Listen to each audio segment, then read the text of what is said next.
bir jawan oğlan bilen gurdeş boldum. Gel bir 3 gün teşkile gidelim dedi. Ona Hafiz dedi men 7 günde ulamalarning jelesine var yani. Yani men hiç bir boş günüm yok. 7 günde men ulamalarning jelesine var yani. Men Hudaym ben dedim. Ulamalarning jelesine barmaktan bir maksat ba. Sen bir kelime ayt dedim ona. La ilahe illallah Muhammed Resulullah näme dedim. Bilena. 7 gün ulamalarning jelesine barmak maksat näme? Maksat keşi dinin tagazatını bilip şu öz kembut hay dinimizi kamil etmeklik. İslam bir kamil din.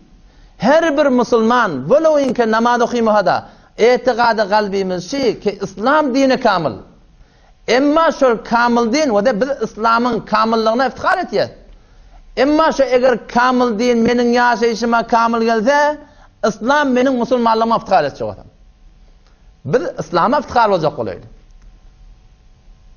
Ustad Mutahhari bir kitabı bir İslamiyetinde cildi 5 ila 6'ında şunda bir kelam diye namazın peyamını aytdı ya. Namaz diye mahalle ehdi bendegi diye. Elin bağlı durdun.